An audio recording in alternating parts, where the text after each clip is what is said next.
जब भी प्रेम की बात होती है तो श्री कृष्ण राधा के प्रेम की मिसाल सबसे पहले आती है। राधा श्री कृष्ण के प्रेम को जीवात्मा और परमात्मा का मिलन कहा जाता है।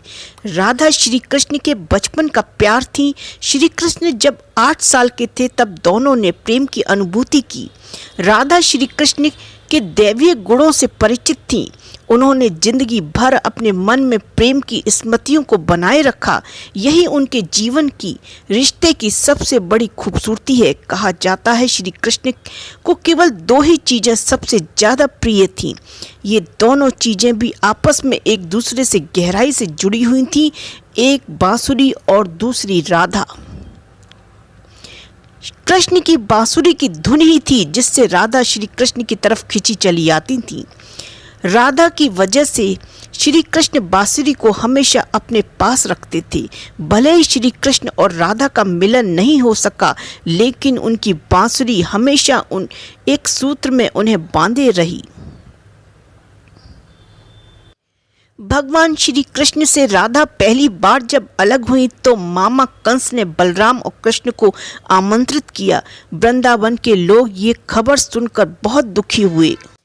मथुरा जाने से पहले श्री कृष्ण राधा से मिले थे।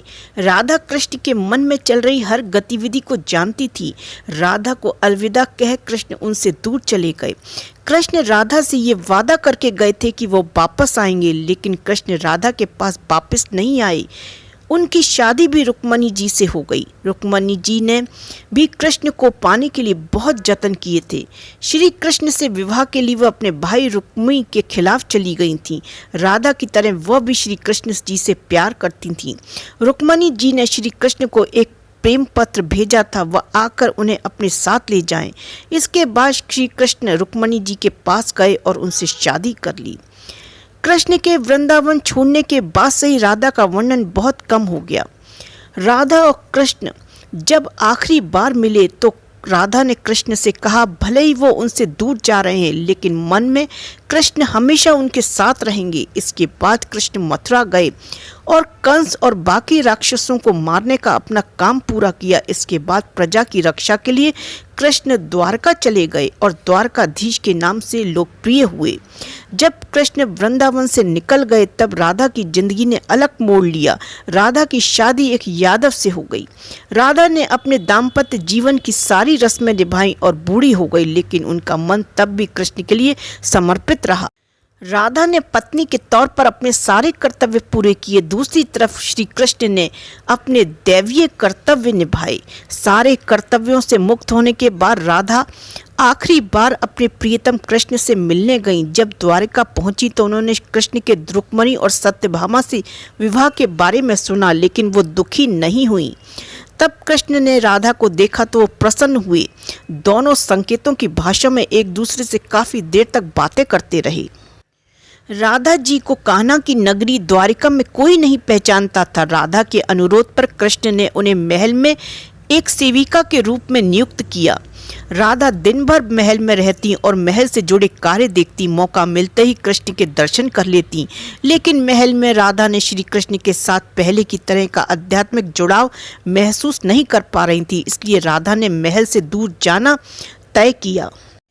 उन्होंने सोचा वह दूर जाकर दोबारा श्री कृष्ण के साथ गहरा आत्मीय संबंध स्थापित कर पाएंगी। उन्हें नहीं पता था कि वो कहाँ जा रही हैं, लेकिन भगवान श्री कृष्ण जानते थे। धीरे धीरे समय बीता और राधा बिल्कुल अकेली और कमज़ोर हो गई। उस वक्त उन्हें भगवान श्री कृष्ण की आवश्यकता पड़ी। आखिरी समय में भगवान श्री कृष्ण उनके सामने आ गए।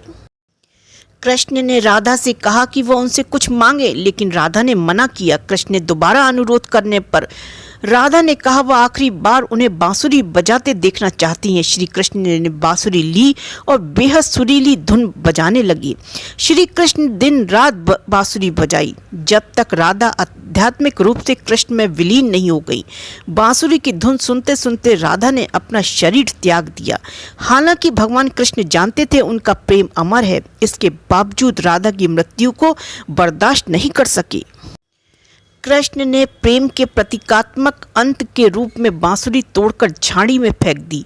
इसके बाद से ही श्री कृष्ण ने जीवन भर बांसुरी यानी कोई वादक यंत्र नहीं बजाया। कहा जाता है जब द्वापर युग में नारायण ने श्री कृष्ण का जन्म लिया तब माँ लक्ष्मी ने राधा रानी के रूप में जन्म लिया था ताकि मृत्यु लोक में भी वो उनके साथ ही रहें।